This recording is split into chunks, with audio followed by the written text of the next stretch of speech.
information for you this evening. We are going to talk tonight about PPP loans.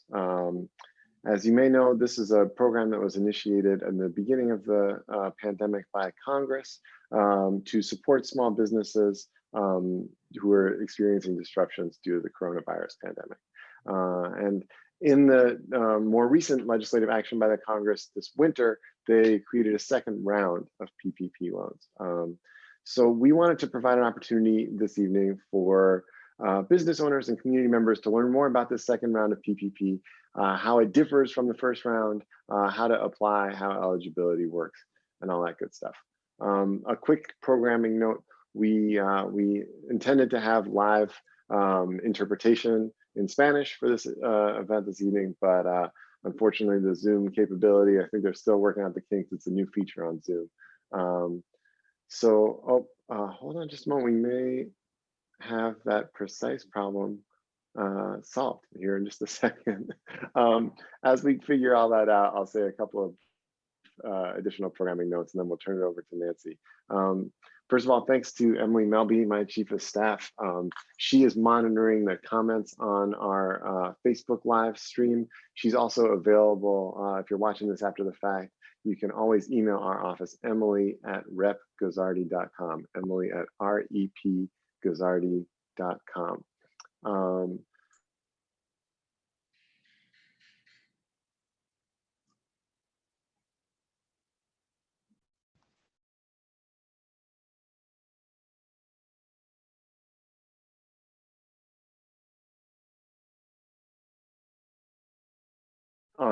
In the live stream on comments on the Facebook pages, and we will try our best to field them. We're going to be as nimble as we can here as this goes. And I think that Elsa is now on, so we may have that Spanish interpretation happening live. And if we don't, we are going to provide captions for the program in Spanish. Here. Tomorrow. Oh, hello. Hi, Elsa. Hello, everybody. I was able to get in. I'm looking for the link for the interpreting on here, but it's not giving it to me.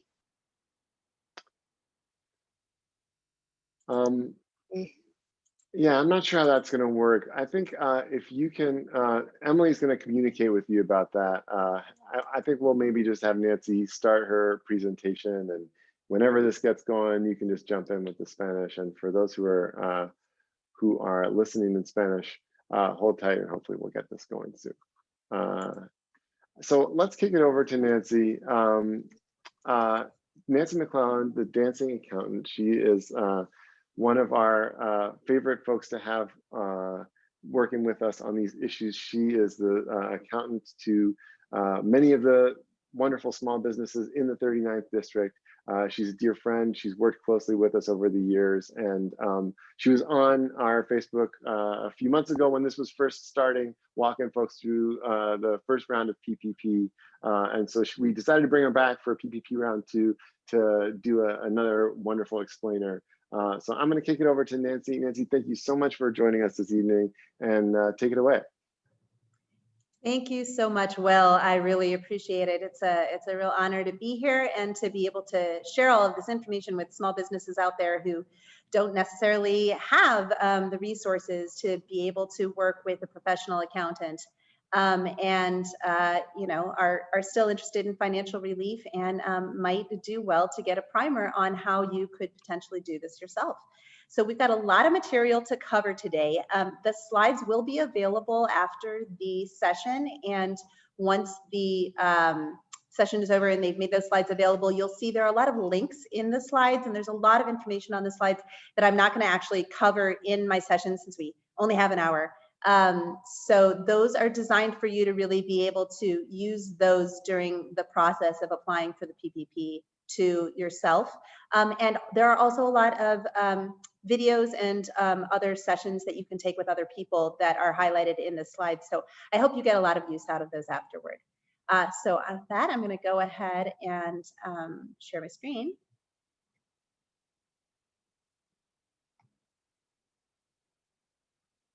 And get this going. So as Will said, I have been working in Logan Square and small business accounting for 20 years. As a matter of fact, next week will be my 20th anniversary of running my own accounting business in Logan Square, which is very exciting. I was going to have a huge party, but that's going to have to wait until later this year. I'm a CPA with a master's in accounting and financial management and a certified QuickBooks advisor. And I have an award-winning blog at www.thedancingaccountant.com. And that's a resource I really encourage you to use. It is about half for colleagues of mine, you know, other accountants and bookkeepers, and half of it is for small business owners.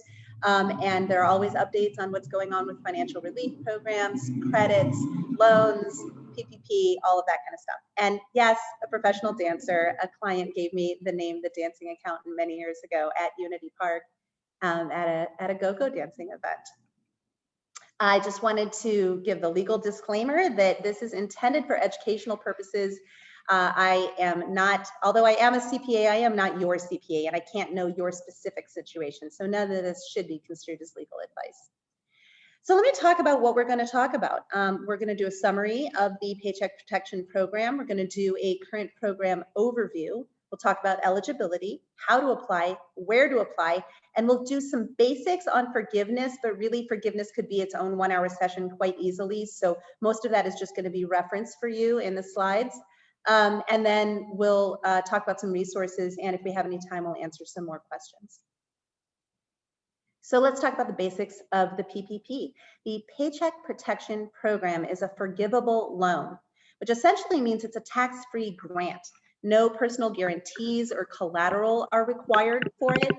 It's intended primarily to cover payroll, at least 60%, but also some overhead costs. You apply through a bank or another financial institution. Unlike other SBA programs, you do not apply directly with the SBA. But I want to be clear that this does not need to be your bank that you apply through. It can be any lender that's participating in the program. And there are many options, including community banks, financial technology lenders. There are third parties. You can, if you have an accountant, ask your accountant if they have a recommendation for you, or your payroll provider. Actually, almost all of the big payroll providers out there have a company that they have partnered up with to actually offer the PPP loans. And I'll give a couple of suggestions later in the session. So the initial round of PPP, there were a lot of challenges. It was a pretty miserable summer, to be honest. The initial round began on October 3rd. They ran out of funding in 13 days. Businesses with more resources, the folks that could afford in-house CPAs or had existing relationships with bankers, they initially received most of the money. And it was really rife with problems. The program was then replenished on April 26th. It ran through August 8th. There was a lot of missing and conflicting guidance as far as both the application and the forgiveness was concerned. And there was a lot of concern about the significance of the certification. You have to certify that there's enough uncertainty that this loan is necessary. People were worried that if they took this loan and then it turned out things didn't turn out to be as bad as they thought it might be, then were they going to get in trouble? The answer now we know is no, but it made a lot of people scared. And they were also afraid of being left with a loan that cannot be repaid. Since then, we have had a series of guidance releases from the SBA, from the IRS. We had new legislation from Congress in June, the Paycheck Protection Program Flexibility Act, and then of course, this most recent round of stimulus and relief in December. The rules now are much clearer. The program is much more beneficial for small businesses. The new round of PPP just opened on January 11th, and it was a much more deliberate and focused approach for both the lenders and the recipients. It opened up in a phased way so that community lenders had access to it first, and then it opened up to small banks, and then it opened up to the biggest banks. The deadline to apply is March 31st, and they do think that there is enough money in this program that it will probably last through that date.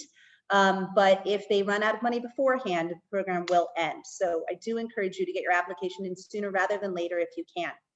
I want to clarify that it is not too late to apply for PPP1. If you did not take the PPP loan the first time around, it's not too late. You can apply for it now. You have another chance to get that first bite at the apple. But we'll also be talking about the folks who did take it first time around and they get a chance for a second bite. So there are a lot of options for financial relief right now. This is just to provide a little bit of a broader context for the program we're talking about here.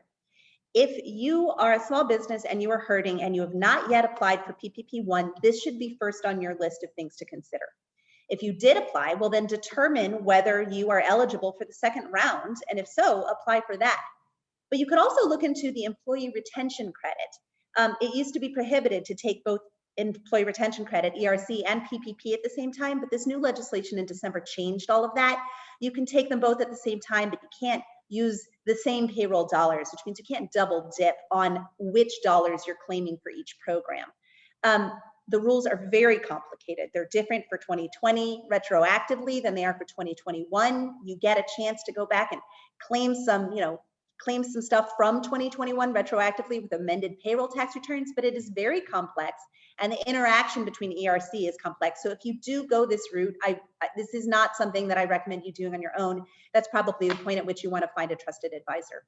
You can also research state, local, and private grants for your specific location and industry, as well as grants from big companies that are trying to make themselves look like they're really small business friendly. So there have been grants from FedEx, from American Express, from QuickBooks, from PayPal, so many of them. I think even Trader Joe's had one. I mean, it's kind of amazing. So get out there and use Google and see what else you can find. You can also consider other SBA loan programs. They may not be grants anymore, but there are some good loan programs out there. Reach out to your local Chamber of Commerce and your representative's office, such as Will's office, for suggestions. They can generally point you to community financial institutions or local nonprofits that are willing to help. So today we're just going to talk about the current round of PPP funding for both PPP1 and 2 borrowers. So to be eligible, you have to have been in operation on February 15th, 2020. If you decided after the fact, if you were ramping up your business and you hadn't opened yet, or you decided during the pandemic, maybe you lost your job and you decided to start freelancing, that doesn't count for PPP. It's trying to maintain the status quo. So wherever you were at that point in time, that's where they're trying to get you back to. There are special rules for seasonal businesses that I'm not going to cover here, but be aware that those are out there. You can Google that and learn more. You must have payroll or self-employment income for partnerships or sole proprietors. It would be self-employment income and not necessarily payroll. Payroll means anything on which you paid payroll taxes, Social Security and Medicare. We'll talk about that in a little bit. And as I mentioned before, you have to certify that the business needs the money. If you do not need this money, you should probably not be trying to get it. This money belongs to the people who need it. That said, you do not need to be suffering the most in order to be suffering. So if you need this money, please, it's here for you. Come take it. For PPP2, if you did take PPP1 already and you're coming back in to get that second bite at the apple, you do have to show a 25% drop in revenue. We're going to talk about that a little bit too. Ineligible borrowers, there's a long list here. It's not even a comprehensive list. But the main two are if you were not in operation on February 15th, 2020, you're not going to get anything. Or if your applicant's business has permanently closed. It's okay if the applicant has temporarily closed or temporarily suspended operations, but if you've permanently closed, then this is not the loan for you. The amount of the loan for PPP1, 2.5 months of your 2019 or your 2020 payroll. You obviously want to use whichever is higher. And if you're taking that second bite at the apple and you're going in for PPP2 now, the second draw is also 2.5 months of 2019 or the past 12 months of payroll. So the 12 months immediately preceding when you're applying for the loan. Or, and this is pretty amazing, the SBA and Congress recognized that restaurants and hotels are really suffering right now. They're suffering even more than the rest of us. And so you actually get 3.5 months for PPP2 if you're a restaurant. So that has made a big difference for a lot of my clients. The key differences between the first draw and the second draw PPP loans. Okay, so we're still talking about the current program. We're talking about what, right now, if you're applying for the program and you haven't gotten PPP before, in which case you're doing your first draw now, or if you have gotten it before and you're doing your second draw now. The eligibility differences are not significant for most of my clients. I don't have clients with 500 employees or 300 employees, but that is a change between the first and second draw. There's no revenue reduction requirement if you are coming in for a first draw. You don't have to prove 25%. You get the same rules that they got first time around. The maximum loan amount is only 2 million instead of 10 million. If you're doing the second draw, again, I don't have clients who have that kind of payroll, so that doesn't affect us. And then the payroll period, if you're doing first draw, you can use either 2019 or 2020. Choose the higher one, obviously. For most people, that's going to be 2019. And for the second draw, most people are going to use 2019, or you can use the 12-month period prior to the loan. So what counts as payroll? This is actually the hardest question, and you would think it would be really easy, right? You'd think, I know what payroll is, but it turns out for the purposes of the Paycheck Protection Program, payroll's got all sorts of weird stuff.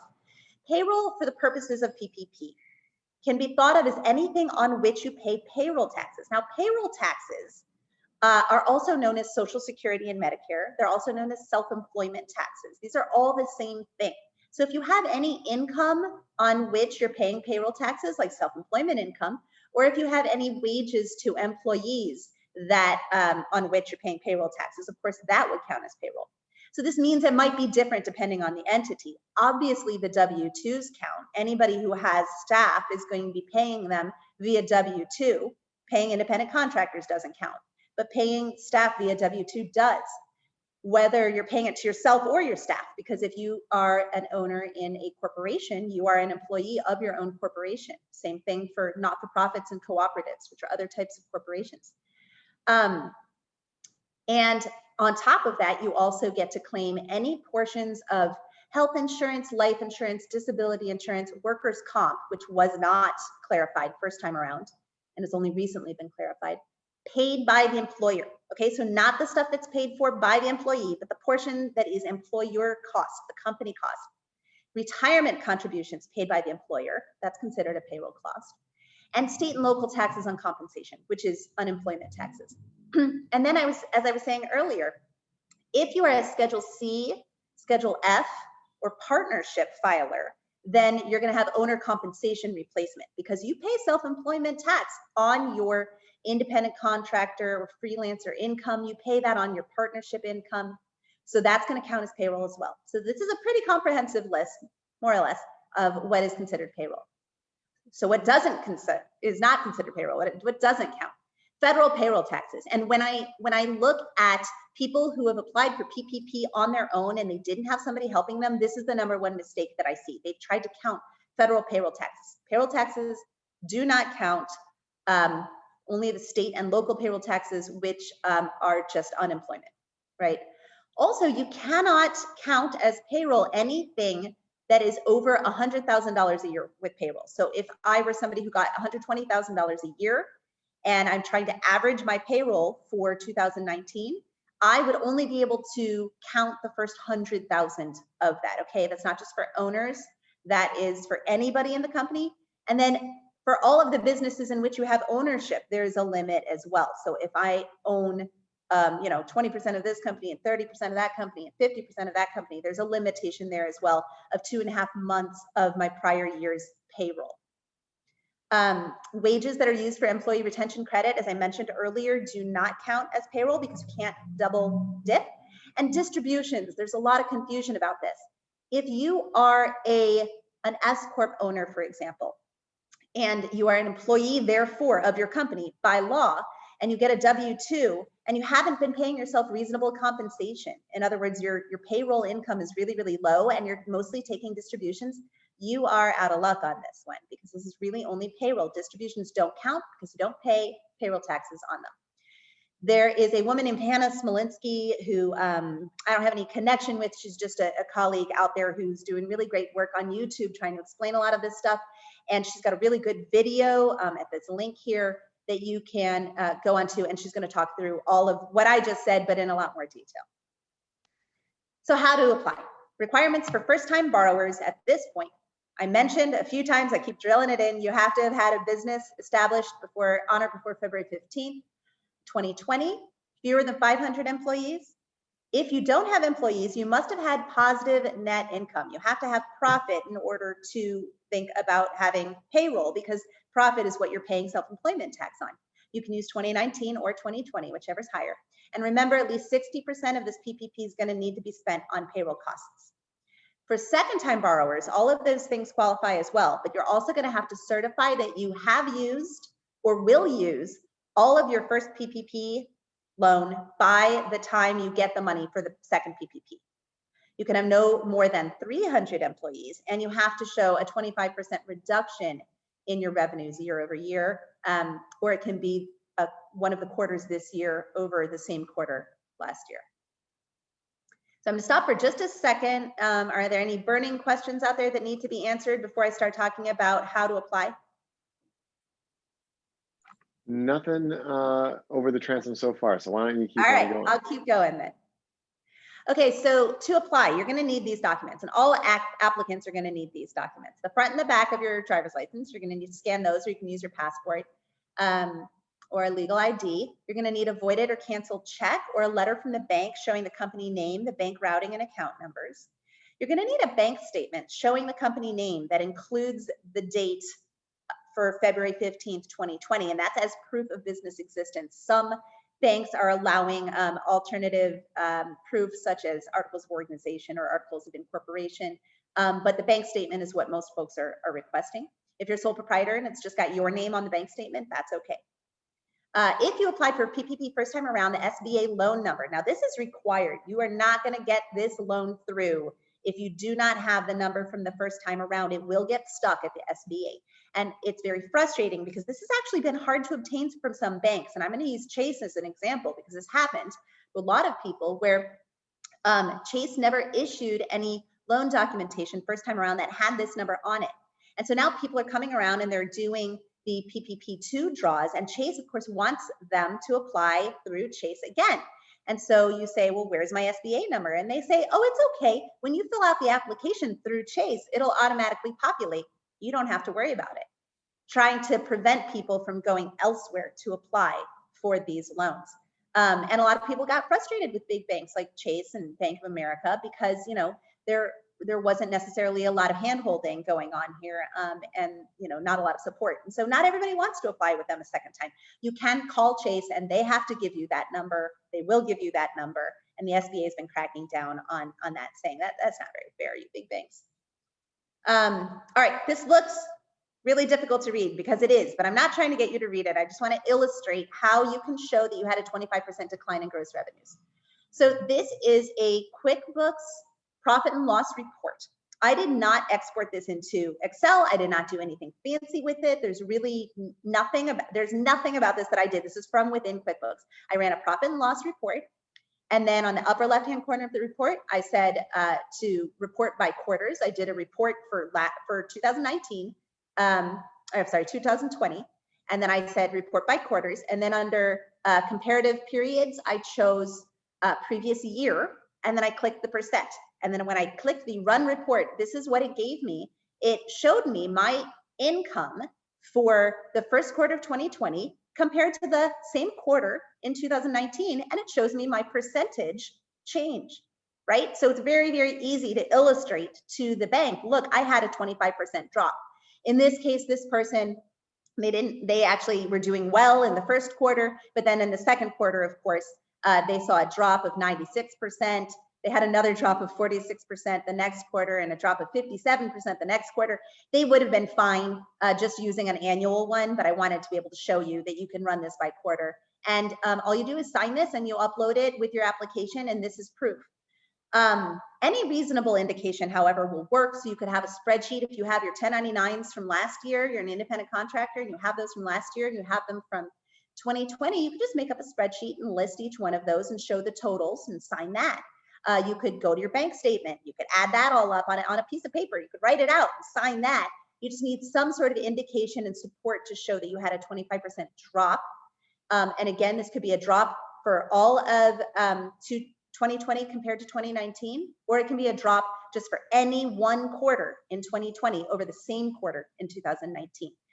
Cash versus accrual basis, if that's a concern to anybody, just use what you would normally use on your tax return or in your regular reporting. Just be consistent. So if you're a corporation, you're going to need the IRS Form 941 for all 4 quarters of 2019 or the annual Form 940. These are your payroll tax returns. This is what your payroll company files for you every quarter. And this is to prove the payroll that you had. And of course, if you are a corporation or a nonprofit or a cooperative, other types of corporations, then you don't, there's nothing else. That's it. You get paid as an employee, your staff gets paid as an employee, as employees. And so you need that, plus of course, the health, vision, dental insurance, your retirement, the employer cost portion, you need something to support that. And then some lenders are requiring articles of incorporation or bylaws or operating agreements showing percentage of ownership, not all lenders. Now, if you're a sole proprietor, okay, so this would mean an independent contractor, a freelancer, a single member LLC, anybody who files Schedule C. Well, you're gonna need that Schedule C. And we're gonna go over that in detail later on. You're gonna need Schedule C from your Form 1040. And then if you have employees, in addition, you are going to need the same IRS Form 941s for all 4 quarters or your annual Form 940. And then for a partnership, you're gonna need your 2019 business tax return, that's Form 1065, including the K-1s. And we're gonna go through later where you're gonna get the number from payroll from that. And then of course, if you had employees, you're always gonna need those payroll tax returns. All right, so I'm gonna go through how to apply. This is the SBA application, and I wanna tell you the chances that you would actually be filling out this application are minuscule. Almost all of the lender sites that you would go to, they have their own portal where they're gonna collect this same information. If you would like ahead of time to go to the SBA website, make sure you're working with the most recent version of the form, of the application form. You can fill it out on your own, but then when you go to the site to apply, remember you're going to like a bank or a lender's site, they'll be asking you for this information, but it will not look the same. It'll be one screen at a time. So I'm gonna walk through the application anyway, because it's all the same information. So make sure you're working with the most recent version of it. I think the thing that's really confusing here is these entity checkboxes, okay? It says sole proprietor, partnership, C Corp, et cetera, at the upper left-hand side of this. They're confusing because as anybody who files Schedule C knows, you could be a sole proprietor, an independent contractor, a self-employed individual, and an LLC all at the same time. You might even be an LLC who files their taxes as an S Corp. So I think this is a big fail on the part of the SBA because it confuses a lot of people. My recommendation is that whatever your tax filing status is, choose that. So if you are a sole proprietor and you file Schedule C, check mark that. If you're a partnership, you file 1065, check that. If you're an LLC, but you elect to file your taxes as an S Corp, check the S Corp, don't check the LLC, etc. That's my recommendation. Now your NAICS code, you'll see that box on there. That's the North American Industry Classification System code. And that just means what kind of business are you? Are you an architect? Do you work in a hair salon? Are you an accountant? And that NAICS code should be on your most recent tax return. If you can't find it, you can just look it up at naics.com/search. This is what that page looks like when you go to that website. And you just enter the keyword for what you do for a living, what your business is in that top thing there, and it'll pop up with what your NAICS code is. For your business tax identification number, most people know what their EIN is, but if you're a sole proprietor without an EIN, your business tax identification number, the TIN, is going to be your social security number. If you are an owner in multiple businesses, the business is going to need to file an application for each separate business. There's a different EIN, of course, for each business, and so those are going to be unique from application to application. So we're going to come back to this screen a little later on once these things make more sense. But the average monthly payroll, that's the most important number that you're going to be putting in here. Because remember what I said earlier, the average monthly payroll times 2.5 is what is going to be your loan amount. Or if you're doing a PPP2 borrowing and you're a restaurant or a hotel, then it's going to be times 3.5. Okay, so that determines the final loan amount. This is the important part. It should include the staff and the owner compensation together. If you have employees and you are a sole proprietor, you're going to need to figure out what your payroll for yourself as a sole proprietor is, or if you're a partner, you're going to need to figure out your payroll and payroll for the other partners and the payroll that you pay your staff via W-2. You're going to add those together and put that in this average monthly payroll. That confuses a lot of people. The number of employees on here, it's just a head count. It's not full-time equivalents. It's just count all the employees, full-time and part-time, and write that in there. It's not, it's just used for informational purposes. Always check payroll costs as one of the purposes of the loan, because that's really the whole point. The rest, they don't really matter. They're just used for informational data. Fill them out as it makes sense to you. So how to apply? If you are a sole proprietor, independent contractor, freelancer, single member LLC, you have to figure out what your payroll is, right? So you're going to look at your Schedule C on the 2019 IRS 1040 tax return. Line 31, it's circled there on the screen, is your net income. So if you have no employees, this is easy peasy. Take that number, divide it by 12. That's your monthly payroll. You're going to multiply that by 2.5, 3.5 if you're a restaurant. Although if you're a restaurant and you're doing this by yourself with no employees, I'd be really surprised about that. And so as you could see in this example, line 31 was $60,000. So you divide that times 12 months. That's $5,000 average payroll per month times 2.5, 12,500. That's your loan. Partnerships. Partnerships are a little more complex. You're going to want to find your 1065, which is your partnership return. This is what the front of it looks like. And you're going to want to go like about 4 pages in. There's something called Schedule K. And you're going to look at line 14A on your Schedule K, okay? I use the same number here, 60,000 is the last one, keep the math simple. And line 14A is the total net earnings from self-employment. Remember, we keep talking about self-employment tax, payroll tax, Social Security, Medicare tax. These are dollars on which you pay those taxes. Total earnings from self-employment for all of the partners. Now, if none of your partners earned over $100,000, you can just use this number as your partner payroll total. Again, you can use 2019 or 2020. For most people, 2019 is gonna make more sense, right? But if anybody made over $100,000, you're gonna have to look at line 14A for each individual partner, okay? So you're gonna look at the K1s. The K1s are part of the tax return. When you add up the lines on all of the K1s, I'm gonna go back one. When you add up all of the lines on the K1s, it equals this 14A on Schedule K. Right, so this is just one partner's K1, and down there you can see line 14A, they made $20,000 this year. That is taxed for self-employment income. If there was one who made 20,000 and one who made 10,000 and one who made 30,000, well then 60,000 for the whole company, and you can see you would just divide that by 12 to get your $5,000 average, and we ended up with the same exact amounts as before.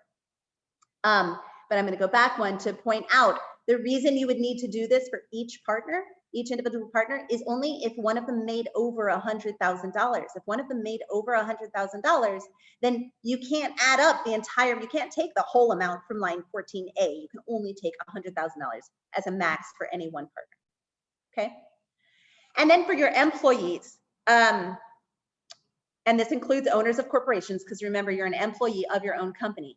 Log into your payroll processing company and go to reports, because what you're looking for here is your total gross payroll for 2019 or 2020 if it was higher. Again, that's unusual. Most payroll companies at this point, they have a PPP report that you can use. I use Gusto for all of my clients. This is an example of what the little box looks like on their screen when you're looking for the PPP report. And I have a link there that actually is a blog post of theirs explaining how they calculate the numbers in the report. Don't forget to add in the employer portion of health insurance and retirement. Then you're going to take that, you divide it by 12. If you're a corporation, this is the only thing you need, is that report. It's going to do it for you. Okay. So I'm coming back to this page, the average monthly payroll, because now that we understand how you calculate it for a self-employed person, for a partner in a partnership, or for your employees, including yourself if you are have a corporation, the average monthly payroll, it has to include staff and owner compensation. You're going to combine them, like I said. So if you're a sole proprietor, take that line 31 on Schedule C, and if you have employees, their total calculated payroll from your payroll company's report. If you're a partnership, take Schedule K line 14A, and if you have employees, the number from that payroll report. And if you're a corporation, all you need is that payroll report. That's the amount that you're going to divide by 12. And you're going to put that in the average monthly payroll box. You're going to multiply it by either 2.5 or 3.5, depending on the situation. Then you're going to have to list a bunch of personal information about each of the owners. If anybody owns 20% or more, they do have to provide their social security number. If one of the owners is another business, you would provide that business's employer identification number. And then there are a bunch of questions that you have to answer here that you don't need my help with, that would indicate whether you were ineligible for some reason. For example, if you've defaulted on an SBA loan in the past. There is a question at the bottom about whether or not the applicant is a franchise. I'm surprised at how many of my own clients ask me if they are a franchise. McDonald's is a franchise. Like, you would know if you were a franchise, okay? If you have more than one location, that does not make you a franchise. I'm going to take another break for just a second. That was a lot. We're going to talk about where to apply next, but if there are any burning questions about the stuff I've just gone through, let me know. Again, doesn't seem like anything's coming over the transom so far. Right. So why don't you I'll just take keep us moving through the final portion here. Sounds great. So where do you apply? Local banks, community lending institutions, and online banks are alternative lenders, not third-party brokers or middlemen, but actual online banks and alternative lenders. They have a much higher satisfaction rate than the big banks. I am not down on big banks. I have a dear friend who is high up at Bank of America, and I know how hard they've been working on this. They really have. But it's a lot of people to service, and they don't have the staff to hold anybody's hand. So I get it, it's hard. And the fintech companies that have come out, there have been a lot of them, online banks and alternative lenders, and there have been a lot of brokers as well. So fintech companies that are third parties that will point you to one of these. I'm staying away from those folks right now because I like going directly to the bank, because it's one fewer party that the loan has to get through before it gets to the SBA. So some examples of third party ones, and they're not bad. I'm not, I don't have any problem with them, but like Cabbage is one. I know Intuit Lending, QuickBooks' parent company, had another. There are a bunch of them out there. PayPal is another example. But there are a lot of great online banks. For round one, my clients had the best luck with Cross River Bank. They don't have a very elegant portal or interface, but they were very, very quick. Their support was good. Most of my clients had really good experiences with them. This time around, our company is actually doing all of the applications for our clients. We realized it was just going to make forgiveness applications easier when it comes time to do that. And we really wanted to make sure that we were getting as many dollars as each of them was entitled to. So we are actually subscribed to the American Institute of CPA's loan portal, which is powered by Biz2 Credit. But I looked into it, and it turns out Biz2 Credit actually does direct lending to the public as well. You don't have to go through a CPA loan portal. So here is a link to a really nice article that they wrote about the details of the program. And then also the SBA's lender match tool. There's a link to that. If you don't have an existing relationship with a lender, if you don't have a local bank or a community lending institution that you're working with and you would like to, you can find a good lender match online. Nav.com is another one that does a really nice job with lender matching. This is just information. I don't earn any money from Biz2 Credit. I don't have any affiliation with them. But I thought I would just make this as easy for you as possible. There is the link if you want to go directly to apply. And this is a little screenshot that shows you what the process is. Although, to be fair, this is pretty much the process with any online bank that you would go to, even one of the big banks. And then there are a lot of resources here that I want to point you to. The American Institute of CPAs has free to the public resources. You do not have to be a member. They have loan application Excel calculators. They have loan forgiveness calculators. They actually have far and away the best loan forgiveness spreadsheet calculator I have seen so far, and it is free. They also have a really great PDF summarizing the entire PPP. Gusto, which I've mentioned a few times, is the payroll program that we like the best, that we use for our clients. They've just done an amazing job with this. They do an amazing job with most things. They're a great company. But this article right here, again, available to the public. You do not have to be a Gusto customer. This is the one I would print out and have next to me while I was going through the application. It says step 1, step 2, step 3, very methodical, very clear. And it turns out they're using Biz2 Credit for their recommended lending partner as well. So that gave me a little bit more confidence in that lender. SCORE has a really great write-up on the how to qualify and apply for the loan that I recommend. And then I'm going to come back to Clara CFO. Again, Hannah Smolinski, she's got a whole channel out there. The one caveat I would say when you're looking things up on YouTube or Google or anything is restrict just for things since January 1, because we had a ton of changes that happened in late December. I had a very interesting week between Christmas and New Year's, scrambling to learn about the new programs and the changes, retroactive changes to the programs.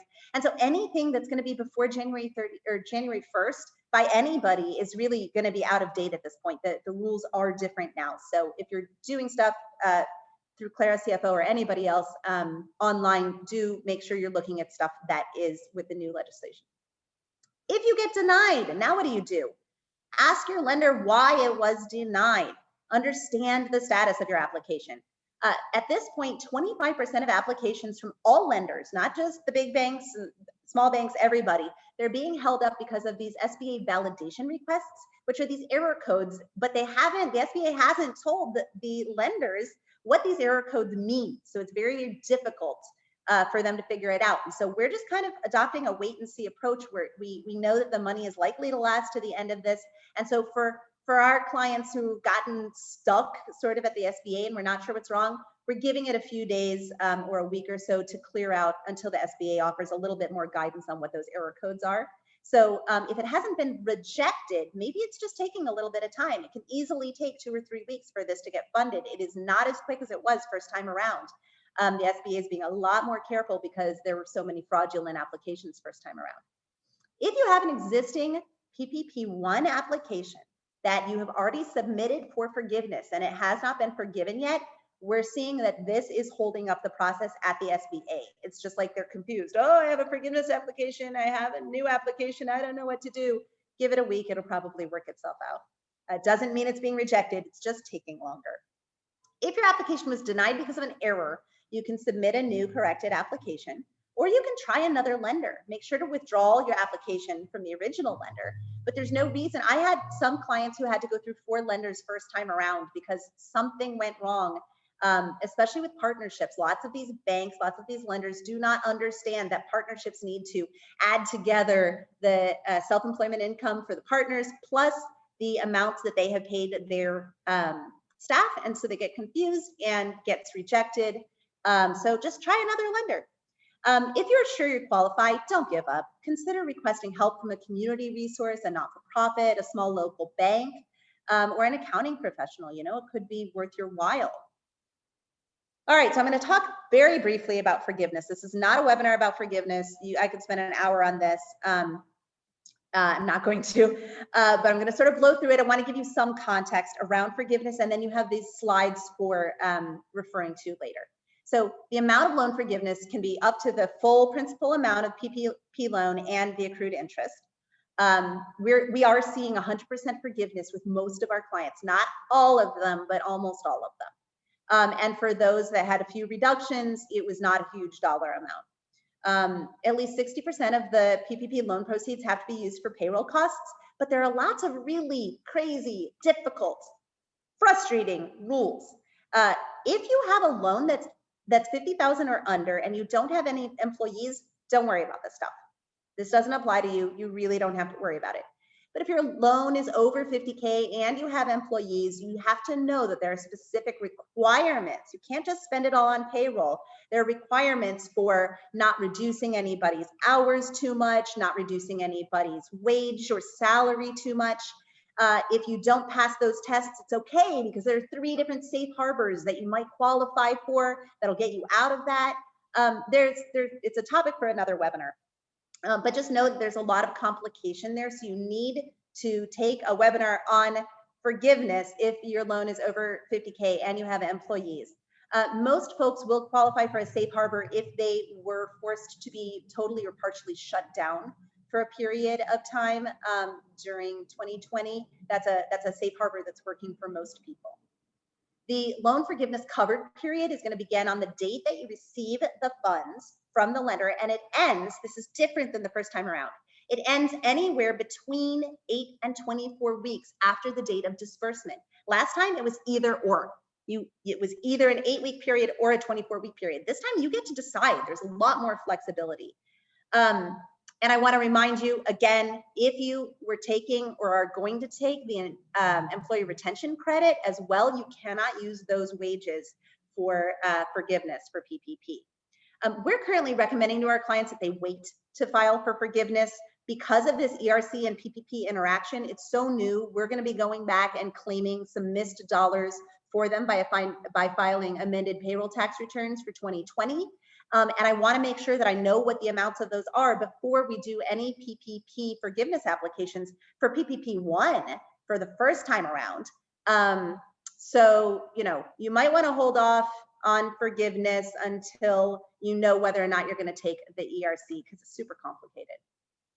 Here's a list of eligible costs for forgiveness. It used to just be 60% payroll, and then the other 40% was just mortgage interest, rent, and utilities, but they have expanded that. You've got another bunch of categories that are now allowed for that 40% that is not payroll. And for more details, I'm gonna defer it to Hannah Smolinski as well, because she's got a bunch of these smaller videos that are just, you know, 10 to 20 minutes long each, and she's got a whole video on eligible costs. If your loan was for $50,000 or less, you're pretty much scot-free. It's the easiest forgiveness application. You sign and submit this one-page form. You say, yes, I complied with the requirements. It's super, super easy. If you're between 50 and 150, it's the same form, which makes you think it's the same thing, but it's not. The SBA said that if it's 50,000 or less, you don't even have to worry about reductions in full-time equivalent employees or reductions in employee salary or wages. You don't have to go through any of it. If you're between 50 and 150, you do have to worry about those things. You just don't have to submit them with your forgiveness application. So for my clients, we're doing the same thing for anybody who had, you know, $51,000, you know, all the way up to our highest one. We're doing all of the paperwork, all of the calculations, figuring out whether or not safe harbors apply. We're doing all of that, even though for these folks, it's such a simple application, because if you get audited later on, you're gonna need to show that you complied with those rules. And if it's above 150K, you have a lot of work to do.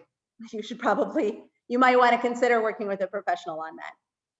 And what happens if it's not forgiven entirely? It's actually not that big a deal. It's a loan with a 1% interest rate, very low interest rate. And most of them have 5-year terms. Some of them from early on have 2-year terms. If you're one of those people, you can actually negotiate with the bank to extend it to 5 years. They're deferring payments for 10 months after the end of your covered period. If you have a small amount left over that didn't get forgiven, you know, just think of it as being the best loan you ever got. And then here's a whole page that I'm not going to go through. These are official resources and forms. They're in the slides, and you can click on any of these. And this is the original source data.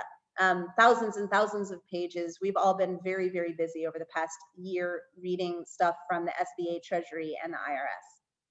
Now, I want to mention before we go into the last round of questions, the SBA is doing a free webinar on Tuesday, February 23rd at 10 a.m. Central, and there's a link to sign up for that in the slides. And so if you didn't get enough PPP and you have some specific questions that you want answered, get it straight from the horse's mouth. SBA is going to be helping us out.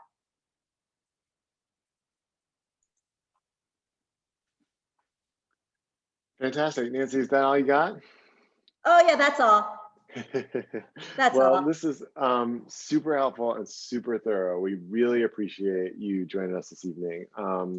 We are going to stay on the lookout as this post sort of ages on our social media platforms. We'll keep our eyes peeled for questions. We'll answer as many of them as best we can, but if there are questions that are specifically for Nancy, we'll forward them along to you. Just a couple of wrap up notes before we sign off for the evening. So we're going to drop a link into the Facebook chat here to a page on our website where you can review the slides, download the slides that Nancy just shared, and click on all the links. As you saw at the end, there's an awful lot of informative links throughout the slideshow, but in particular there at the end. You can watch some of those YouTube videos that Nancy was referencing as well. We're also going to work on a dubbed Spanish version of this presentation. So if you have Spanish speakers who you think this would benefit from all this information, hold tight. We're going to get the translation done and get that out to you all in short order. Nancy, thank you so much for your time. It's always wonderful to see you, and thank you for putting together all this fantastic information for our community. I really appreciate the fact that you guys reached out. It makes me very, very happy to support the small business community in general across the country, but especially, you know, in my home, Logan Square. Yeah. All right. Well, if there's a PPP round 3, we'll have you back. Not yet. Let me get through tax season, please. Right. Of course. All right. Well, listen, take care. Thank you everyone for tuning in, and we'll be in touch.